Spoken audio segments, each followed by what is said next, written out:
Welcome back. Superintendents and school staff learned several lessons since the end of last school year. Michael Williams spoke with the St. Lucie County Superintendent about the changes he's making for this school year ahead. Here is his 5 on 5. St. Lucie County Schools Superintendent Wayne Gent told me during my 5 on 5 interview with him that the families who choose the distance learning model there will notice a difference from how it ran at the end of the last school year. More than 40% of students will be learning from home. And Superintendent Gent says the model will be structured to help students learn. When we had the fourth 9 weeks of school year, the students would come on almost as they pleased.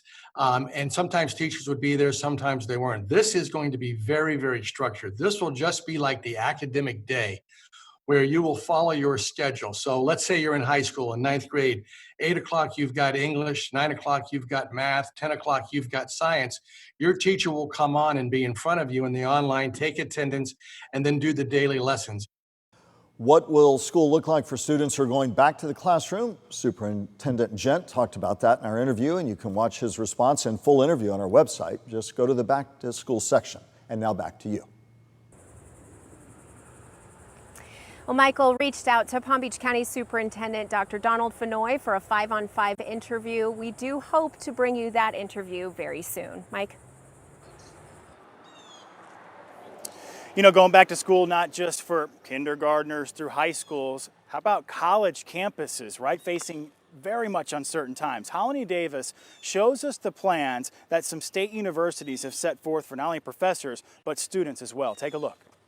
About 4,000 students will move on campus at Florida Atlantic University in a few weeks. Now, that is the most the university will allow as it works to keep strict social distancing guidelines for the thousands of students who are on campus. No guests will be allowed. Events will be capped to 10 people. There will be almost 115 beds available for COVID-positive students to quarantine. For classes, only 20% will be in person, the rest online. And FAU's goal is to transition to 100% online classes after the Thanksgiving break. As for some other schools across the state, each school's plan was approved by the Board of Governors. Each are planning for some in-person classes and on-campus living. We have put all of those plans on our website. Just go to the Back to School section. So it's not just attending colleges that will be different, but also applying for them. And let's have some real talk here. Some of you parents out there kind of questioning if you'll be able to afford it. Maybe some people have lost their job. Well, we're here to talk about that uncertainty and get you back on track. In fact, WPTV News Channel 5's Michelle QUESADA talked with a college advisor about what you, the parent, needs to know right now.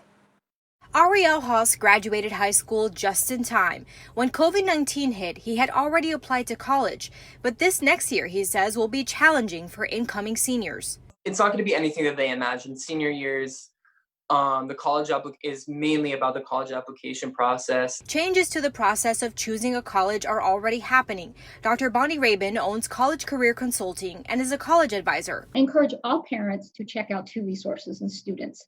One of them is called fairtest.org.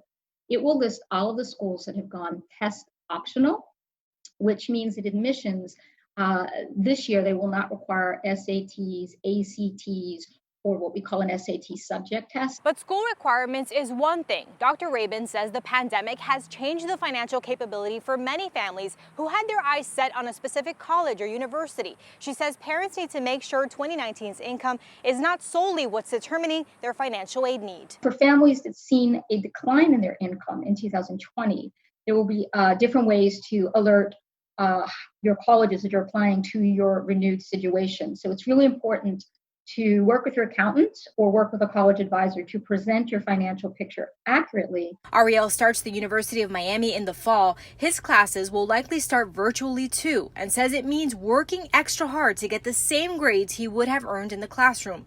Dr. Rabin recommends students pair up. I've always encouraged my seniors, even before the pandemic, to work with study buddies. It's like we have a workout buddy, right? So if you form those learning modules, you will be responsible to someone else to learn. There are going to be gaps. That said, all of this is about learning. Michelle QUESADA, WPTV News Channel 5. Well, as the school year begins, there's a lot of uncertainty for thousands of non-instructional employees in Palm Beach County. That includes the bus drivers and the janitors. Yeah, since students won't be in class, what happens to their jobs? Contact 5 investigator Michael Buxner takes a look at this. I love the kids. I love the job. I like being with the children. Palm Beach County school bus driver Rhonda Miller can only look on and wonder. I just miss my kids. I miss driving. I really do. But I understand that we have to be away from our second home to be safe. Miller, who's a union leader, should be headed back to work to bring students to and from school. It was just an emotional roller coaster. Everything, it was like a wave of emotion. But instead, because of a global pandemic, she believes she'll be forced to reinvent herself. They're going to be asking us to do different things, and they want us all hands on deck. It could be anything from delivering. It could be delivering materials to different schools, PPE to different schools. It could be some janitorial and custodial work that would be needed, some disinfecting and sanitizing work. SEIU Union President Alfonso Mayfield, who represents 8,000 non-instructional district employees, including bus drivers, food service workers, custodial staff, and more, believes some employees will have to transition into other roles when the school year starts virtually. So it's not that people aren't working, they're working in a different capacity to make sure that kids are going to be safe. We wanted to know, what's the district's plan for these thousands of non-instructional employees? Superintendent Donald Fenoy and his administration declined repeated requests by Contact 5 for an on-camera interview. If the current economic conditions persist, the state's going to run short of money. District leadership did address the uncertainty during a recent meeting.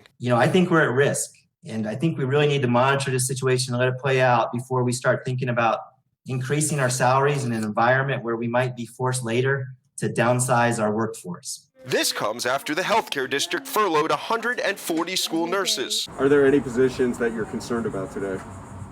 I'm concerned about all of them, in part because of just the dynamics of the infection rate. This is something that nobody foresaw coming. The district is doing everything to keep their employees whole. I'm not worried about my job because I'm trusting and believing because they're working with us. Miller now waits to learn what's next. Yes, I do look forward to the day that we can go back to getting on our buses. Ready for whatever comes her way in this new normal. We're all in this together. It's the U.S., it's us. The district's CFO told the school board recently that they've been shoring up additional reserves to deal with any additional costs related to COVID-19, and that federal dollars will be critically important. We'll stay on top of the story.